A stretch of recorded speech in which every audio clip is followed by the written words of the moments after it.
What's up, everybody? Welcome into another episode of Profit Picks. If you are new, we do always start the show by being transparent. Yesterday, I went 2-1. The Murray Boyles over was a winner. The Cavs were a winner. The Pacers were not. So 2-1 yesterday. Step in the right direction. See if we can do that again here today. Vino, always good to be here with you. How did everything go for you? How you doing today? Yet nothing in the NBA yesterday, Ski. When I left the show, did not leave a best bet. Gave like four things I was leaning toward. Didn't wind up playing any of them, but had six college basketball plays and went 5-1. So the college basketball has absolutely been tremendous this week. 11-2 last 3 days, 19-9 over the last seven. So that seems to be where the money's at right now for me. We'll see if we can get to something here in the NBA tonight, though. It looks like there's a couple that I'll probably end up playing here on this card. All right, let's talk about them. We have um, one tipping off shortly here, and I just messed it up, but it is Grizzlies and Magic. Let me see if I can get that back queued up. I just somehow screwed it up. There we go. Grizzlies and Magic looks like 5.5. Actually, it's all over the place. 5.5. Total looks like 227.5, down from an opener of 229.5. No Zach Edey, no Brandon Clark, no Ty Jerome, no Ja, no Scottie Pippen Jr. For the Magic, you do have Franz back in the lineup. If I'm not mistaken, they're playing from somewhere where he's close to where he's from, right? They are in Germany. Yep. And Suggs out, Howard out. So clearly he was not gonna miss his game. He's back for a reason. So it's pretty much a home game for the Magic in this one. And the Grizzlies, I just don't really have a whole lot of reasons to try to back them right now. So I would lean towards the Magic. I would think that the Magic will play a lower scoring game as well, like a more defensive game. But yeah, I mean, I guess I lean with the market. Market's moving towards Magic and under. I'll say the same too. Anything for you here, Vino, on the early NBA tip off game? Yeah, about the tip off, I will say this. I didn't send it as a client recommendation. I did make a small play myself on the Orlando side for those reasons. Tristan da Silva, also from this area. So you got the two brothers and Da Silva, all three. A few quotes from them, how great it was to be back. And I think the Franz and Mo actually had a few friends that they said they saw while they're over there. So certainly something to play for. One thing, and I said small play. Franz is on a minutes limit here. First game back in quite some time, but still having him in the lineup deepens the rotation. I looked earlier today, Ski, just at the bench stuff. Memphis averages the highest amount of points per game off the bench, but yet their plus minus number is astronomically terrible. So these guys come in and score and give up twice as much Give as it they right back score. up. Yeah. Yeah, give it right back up. So that put an end to any theory that I might have had that the bench could be a factor here. So yeah, a little bit of Orlando here just because it was an afternoon game and it looked like there was a slight motivational edge towards the Magic. All right, good stuff on that. We'll keep going down the list. It looks like the next one is Suns and Pistons. Opened up 6.5, looks like 7.5, and total open 220.5. Not really any movement. Booker looks like he's been ruled out. Bouye out, Green out, Hayes Davis is questionable.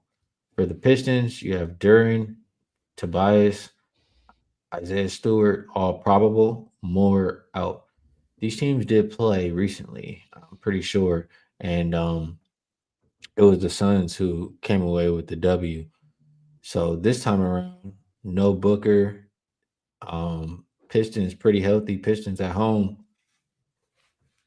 I don't know. This number in that situation, Pistons also well rested. I can't remember the last time they've played. Makes me think that the Pistons get a little bit of revenge in this one. Quick revenge at that. Um, or no, not quick revenge. Am I mistaken? Did these teams play like Y- recently? Yeah, it was last year though. I got last meeting January 18, 2025 Okay, that's my is bad. what I'm I thinking have. about the Suns playing somebody else then. So that's my mistake. But this number seems like, it's telling me the Pistons are going to run him out the gym. What do you think here? Yeah, I mean, I'll just start by asking you because I know you've said it before, and I forget where your line in the sand is, but you got kind of rule for how many days off you can have. The Pistons have had 5 days off. That's extremely. Is that too many? Too many. Four Yeah, plus, too many. 5 days off. Everybody back in the lineup, right? Cade is back. Missed the last couple of games. Tobias Harris hasn't played since the 30th. I'm sure he'll be on a little bit of a minutes thing. Jalen Duren talked about how horrible it was to sit and watch for the last 4 games. Isaiah Stewart didn't play the last game. Everybody back, 60% of the starting lineup plus your sixth man. So obviously they're the healthier team. And the angle I would have used for Phoenix, because I saw a couple quotes. Listen, Devin Booker's not going to come out and say he's PO'd about being 17th in all-star voting, but they did ask him about it. And he basically said, I got the quote here. In the NBA, we have some super big market teams. There are guys from other countries that have a whole country voting for them. I kind of understand the process, but am I playing better than a lot of these guys? For sure. But that's not the setup. But he's not going to play. When Devin Booker gets back on the floor, I almost feel like it could be a Devin Booker go for 40 type game. Just these guys do like to prove that they belong, and he doesn't belong. He certainly doesn't belong statistically as the 17th leading voter for the All Star game. All that aside, Detroit's healthier. I did wonder about the rest, just like you're saying, that it could be too long. So I don't know that I could lay the points here against Phoenix, who's, for the most part, playing really well. The first game of the road trip, they lost the other night, right? They were in Miami, I think, and lost in a high scoring game, looking to probably even up the road trip at 1-1. But I don't want to bet against the Pistons, who I've said time and time before that they just look like a team every time they take the floor. They want to win games. And even their head coach commented on how hard they played the other night with basically a 7-man lineup. So it probably Pistons or nothing for me, but I wouldn't play it all that strong. All right, we'll keep going down the list. I think next up is Thunder and Rockets. Opened up -3.5 here. Looks like five. Total open 225, and that's down to as low as 221 and I see 220 and a half. So it's all over. I see a 222, 221 and a half. I see a 220 and a half. So make sure you line shop depending on what you like here. For the Rockets, it looks like this is the front end of a back-to-back here. They do play the Timberwolves tomorrow. Um, and it's a chance for them to get some revenge, right? The last time they played the Thunder, it was early in the season. I think it was the first game of the season, matter of fact, and they took them down to the wire and lost at the end. So, bit of a chance to get back at the Thunder here. Thunder did beat the Spurs, did blow out the Spurs, but haven't been playing the best basketball as of late. Is that win enough for them to get back on track, Fino? Or do you think that the Rockets get a little bit of revenge here at home? The Thunder part of that equation is the big question, right? Did that game the other? We know how bad they wanted to beat the Spurs to at least prove to themselves that these guys don't necessarily have our number. We can beat them, and they all out effort, and it took an all out effort to win that game. I got a number here for you, Ski. That's kind of crazy about OKC on the road. They're 8-10 against the spread on the road this year, but the average margin of victory is 11.9 points per game. It kind of shows you how big of a favorite they are all the time, that they could only be 8-10, but win these games by 12 points a pop on average. Um, Here they're only laying 5.5, but I don't know that I want to get in the way of Houston here at home. Houston had a game the other night where they won on this homestand, and Jabari Smith was a guy I saw quoted as saying how happy he was to finally make some shots I didn't realize he's a 30% shooter since the 1st of January, but came on in the second half. Houston's probably just too good for me to lay this amount of points to, even though OKC has taken a ton of money here from 3.5 up to 5. I think you kind of sorted it out pretty well last week. Houston with Şengün, without Şengün. Here you have them. They won the second game. He came back. They started to win again. So I think Houston's probably plus 5 at home. I don't know how you could pass that up, and you could get 5.5. I probably wouldn't pass that up. Celtics and Heat right around the opener for the side at least at 2. For the total open 232.5. Looks like 234.5 at most shops. Let me get back over here to the injury report. For the Celtics, Manat out. For the Heat, Jaime Jaquez, Davion Mitchell, both out. I'm gonna be honest, this is one probably the rest of the games I have stronger opinions on, but this one, not so much, Rob Veno. So I'll pass this one to you. Is there anything you like in Celtics Heat? I would just say, if you don't like team totals, cover your ears, right? I think that the Boston side of the Davion Mitchell's probably the reason why I leaned toward Boston team total over 117.5 here. Miami gave up a ton of points the other day, got back to that fast-paced style of basketball. They won, but gave up a bunch. And Boston had a really, really bad offensive effort against Indiana the other day. So look for a little bit of a Boston bounce back. I think with Mitchell not on the floor to get after Boston guards, whether it be Pritchard shooting threes, whether it be Hauser shooting threes, any of these guys, I think that's helpful to Boston. They don't necessarily like the fast pace, but they can shoot threes and they'll go with it against Miami. So maybe a look towards Boston team total over 117.5. All right, this next game, Bucks and Spurs. We got to talk about this one. It did open 5.5. I'm seeing here up to 7.5, as high as 8. Total open 230, down to as low as 224. Look at the injury report here. Devin Vassell still out for the Spurs. For the Bucks, Giannis is probable. Kuzma is questionable. Taurean Prince is out. Um, you know, man, that last game, I feel like it's time for a divorce. I feel like it's time for Giannis to go do something else. I mean, they're booing, Giannis booing back. I don't see a light at the end of the tunnel here in Milwaukee right now for Giannis. So that's what I'm thinking, and I feel like this like almost time to give up. The Spurs coming off that blowout loss, I think they can respond here at home. I'd be looking towards the Spurs on the spread, or I'd be looking towards. I mean, I'm gonna be real. Shamp Penny, he should have hit his rebound prop last game, but you know they when it's the popular prop of the night, Rob, they start to just take stats away. So I still think he can get there without Vassell because he gets more minutes, but I haven't bet him yet. Anything here from you, Bucks and Spurs? The old we know everybody's betting this prop. Let's make sure it doesn't hit. Yeah, Conversation. If it weren't for the back and forth, the negative interaction between Giannis and the fans, my general thought would be a team that gets destroyed the way they did the other night, very next game, would be eager to bounce back. But you don't know what Milwaukee's like. I mean, it's a rudderless ship. Got Glenn out there guiding them into the abyss. So I don't know what to make of this, which would put you right out. First of all, San Antonio's the better team and San Antonio's the home team. And now if you take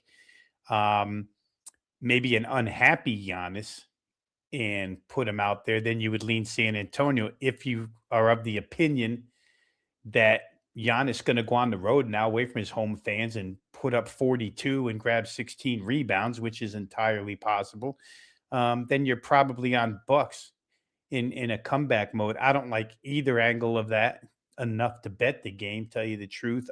Totals come way down, 230 to 225, 224.5 in some spots. If I had to ski, I'd be on San Antonio here. Giannis is a unique player where watching him boo the home fans doesn't mean he won't go on the road tonight and do something special and hang within 7.5. So for me, I'll just leave it alone for now. I will say San Antonio probably eager to get back on the floor too after losing OKC.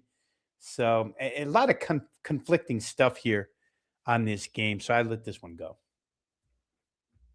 Right, next game, Jazz and Mavs. We did just see the Jazz. It was last night, if I'm not mistaken. I didn't have a bet on that game, but yeah, they covered plus 4.5 versus the Bulls, right? And then now they go into Dallas.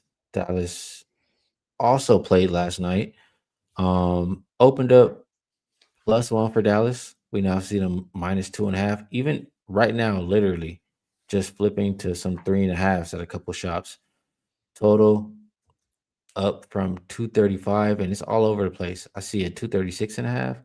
I see a 238. So definitely need to do some line shopping, and maybe we have some injuries happening at the moment for both, a move on the side and the total. So I am gonna refresh here. Also gonna pull up my Twitter. And yes, we have Cooper. Yep, all the injuries popping up actually on my phone here. Marking it out. Cooper Flag, doubtful. Max Christie, doubtful. PJ Washington, questionable. That's what it's looking like here. Yeah, Gafford, doubtful. And then Harkless out. K Love, questionable. So a lot could be missing here. Um, you are starting to miss a lot of size for this Mavs team. You do have Brandon Williams back in the lineup. You do have Nimhard available. I mean, they have some point guard play, and they're going to be smaller. Utah does not mind running. I mean, even though they played last night, I think they can run again. I don't know, Vino. I would probably think over in this one. Anything from you here, Utah and Dallas. Yeah, it's where you end up in this handicap scale. I started with Dallas because for Dallas, it's third game in 4 nights, but they've all been home. For Utah, it's third game in 4 nights, but they've all been on the road, traveling all over the place. And no Markkinen last night, no Markkinen here. But last night, without Larry Markkinen, they still scored 126 points. Bryce Sensabaugh went crazy, had 40 plus. So Dallas, you said lack of size. Dallas has no size. I mean, they have nobody left. It's Dwight Powell back to playing center with really no second team center whatsoever. So it's all guards and swings for Dallas. And as you mentioned, Utah's probably going to just keep running. It seems like it's a different guy every night. I think we can count on George to do his part for sure. But Sensabaugh came from nowhere last night to add in.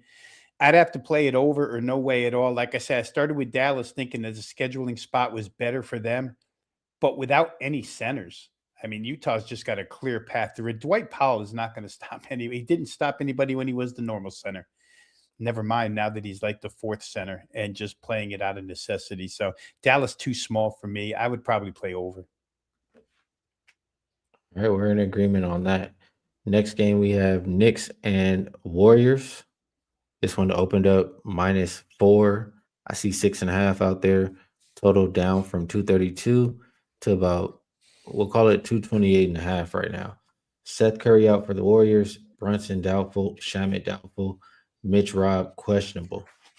Um, the Warriors coming off of that big win against the Blazers. I did have the Warriors in that game. We'll see if they can keep it going here versus the Knicks. The Knicks, it is the second of a back-to-back for them. It is their fourth straight game with travel, so not a good spot for them at all. And now they're going to be probably without Jalen Brunson. You just got Josh Hart back now without Jalen Brunson, so that is a lot, to overcome in this game. But at the same time, I'm nervous that the Warriors could be making some trades. You see Kaminga, asking to be moved today. You never know when that could happen. So getting involved with the Warriors early, you never know if he could be packaged with some of these guys or whatever the case may be. I'd probably want to bet on Tyler Kolek. I think he'll have a big role without Jalen Brunson being out there. And I be betting the Warriors or staying away at the current moment? Vino, what do you think? Yeah, I think a lot of things here. When you just spoke about Kaminga, Golden State had been keeping him on the bench, basically because or at least the reports I read, they know they're going to trade him. It's just a matter of when and where. Um, but Golden State's been scoring lately, Ski. That game you talked about the other night with Portland, I had their team total over. It got there barely, but it still got there. They got to 119. The Knicks, my first look at this with when Brunson got hurt last night and then realizing Brunson wouldn't play tonight, my first reaction was probably a scheduled loss for New York. Like you say, it's been a long road trip. Jalen's going to sit. What do we care? I have a problem thinking that maybe they can score a little bit. That being said, my options become either play the full game over or play Golden State over against a Knicks team that really just wants to get the heck out of there and get back to Madison Square Garden. I think I'd probably prefer Golden State's team total just because they've shown me offense as of late. And I don't know if the Knicks don't come out tonight and play really hard in the second of back to backs. And I'm not so sure that they don't get there with ease. So for me, I think I'm going to bet this one Golden State over 117 and a half. And I wouldn't argue anybody who thinks that, the Knicks might put up enough to get this full game over as well. It's come down from 232 to 228 and a half, basically on the Brunson news. But I think you made a good point that when Kolik's been asked to play, he's been good. It's not just throwing another point guard out there. He's not Brunson, but he's been really good. So, going to take the Golden State team total over. Wouldn't argue anybody off full game over. Good stuff, Rob Vino. Next up, we're gonna go to Hawks and Blazers. Opened up -4, still -4. Total went up from 228 and a half. I'm looking at, we'll call it 231 and a half. Injury report for the Hawks. Porzingis and Risashe are out. Kennard is questionable. For the Blazers, I see Jeremy Grant questionable. Denny is doubtful. Scoot, Murray, Tybal, and Wesley all out. So you will have Drew Holiday back in the lineup, but he is still on a minutes restriction. Vino, for myself, I'm not really interested in the Blazers without Denny. I'm not interested in the Blazers with Drew on a minutes restriction. So, with that thought process, that would lean me towards the Hawks. What I chose to do is take Alexander Walker over 20 and a half points. He's been hitting that pretty much, you know, whenever Trey Young's not been out there, whenever Reese Sachet's not been out there, whenever Porzingis is not out there, it's just, they rely on him to do a lot more of the scoring, and he's been doing it. So I'm going with Alexander Walker over 20 and a half points in Hawks and Blazers. Anything from you here, Vino? Real quick, I'll just kind of reinforce what you said about not being interested without Abdia in the lineup. Quote from the head coach, Jago Splitter: without Denny, the team has had to find a new identity to play both offensively and defensively. You never want to see that. Now, they've been 10-4 against the spread as a home dog, but a lot of that is with him in the lineup. And when the coach is telling you we have to find a new way or had to find a new way, and that the team, another one is, it was a good game to get him in some rhythm. Drew Holiday, still on the minutes restriction, but Splitter said he seems to be getting better as time goes by here. So it's the fourth of a fourth game road trip for Atlanta, which again, they're already 2-1 on this trip.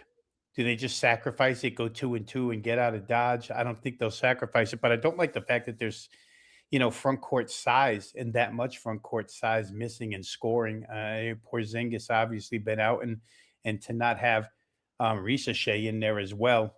The other night they gave up 141 to the Lakers. You would think after giving up 141, you get a better defensive effort. It kind of leads me towards under here with the Blazers saying that they had to find a new way without Denny Avdia, with the Hawks probably wanting to, be better defensively after giving up 141. So maybe an underplay, but that's about it. I don't favor either side here. If Portland didn't have such a good home dog record, maybe I would have been on Atlanta, but I think I might look toward under 231 and a half. Very, very fair. Portland does have a a good record there in that role. Last game on the slate, Hornets at Lakers opened up -5.5 for the Lakers. Looks like -4 or 4.5 total around where it opened at 233.5. Injuries: Jackson Hayes is questionable. Reeves and Thiero both out. Sexton and Diabate are questionable. Plumlee out for the Hornets. Um, Third game in 4 nights for these Lakers, and LeBron and Luca did play in both of those back to back. I mean, they did play in that back to back.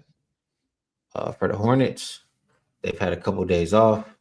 The chance for them to get a little bit of revenge as well. And not only that, they've been playing a little bit better too. I have the Hornets as a top 5 offense and defense last 5 games. LA, they've been really inconsistent since Reeves has went down. After getting that win, they got embarrassed. They got a win. Now they can exhale. Um, you know, First, the more rest the team playing better right now, getting points, I'll take the points with the Hornets. What do you think here, Lakers and Hornets? Yeah, I really like the Hornets team total here, Ski. I mean, the Lakers came out, as you mentioned, generally LeBron had just said last week in the locker room after a game, told the reporter, I'm 41 years old. I don't play back to backs. And then because they got embarrassed in the front end, he came back and he played well. Let's give him credit. Played well second of back to backs. And they scored 141. But I mean, I have no faith in their defense whatsoever. I know Charlotte's a tempo team. 115 just seems really low. You talked about how well they've been playing. I would have been all in on full game total, except when I went back and looked at Charlotte's game logs, the amount of times they've held people to under 100 in the last 6 just stopped me in my tracks for full game and pointed me towards Charlotte. I just don't trust the Laker defense to stop them here. Even in a losing effort the other night, in a blowout effort, the Hawks got to 115. Figure Charlotte can get there and maybe then some. So I'm already on Charlotte team total over 115. All right, good stuff. That's the NBA card for today. So we will wrap it up. I will toss this on the screen because I'm pretty sure it is still good. 7-day all access for $69. That's pretty much, you're getting 7 days for the price of three. That's what that boils down to. Get involved with either Rob Veno or myself. And Rob, I'm gonna pass it back to you. I'll ask you if there's anything else you would like to promote. And if you have a best bet for the show, we love to hear it. If you don't, it's all good. Like the promotion you just gave, Ski, that seems to be it's a popular package right now. That's why they're leaving it up 7 days for the price of three. So for those who are interested, like I say, the college basketball has been running really, really good. You get every sport in that package, and we know what's going on in the NFL this week. And so you get all our stuff 7 day for a 3 day price. I didn't leave best bet yesterday, but I was pretty strong and released it to clients today. So I'll leave one here right now, and that's the Charlotte team total over. We just talked about it, gave the reasoning why. I just see Charlotte coming out and scoring points here, skinny, and it should be up tempo against a defense that probably isn't going to play. They haven't played that well. Let's put it that way. So without any further explanation, that's just where I'm at here. Best bet Charlotte team total over 115. Good stuff on that. And yeah, for me, I will go with I will go with Nikhil Alexander Walker over the 20.5 points that I talked about. He's been smashing his number, really, honestly. Like if you look, I'll just say all the things I looked at recently. Without Porzingis, he's hit it 17 of the 21 games, last 21. I mean, crazy hit rate. He's scoring. They're relying on him every game. Without Porzingis and Risashe and Trey Young, it's only been 4 games. He's hit it every single game. I mean, he's the guy they're going to rely on to score in this one. So I like Nikhil Alexander Walker over the 20.5 points for my best bet. Vino, always good doing a show with you. Appreciate you taking the time. Everybody in the chat, we appreciate you tapping in. Hit the like button if you can. If you enjoyed the show, it helps us out. And we'll be back again tomorrow, Friday. We'll play, we'll usually have a nice slate for the last day of the week of shows. So we'll take advantage, and we'll see you all tomorrow.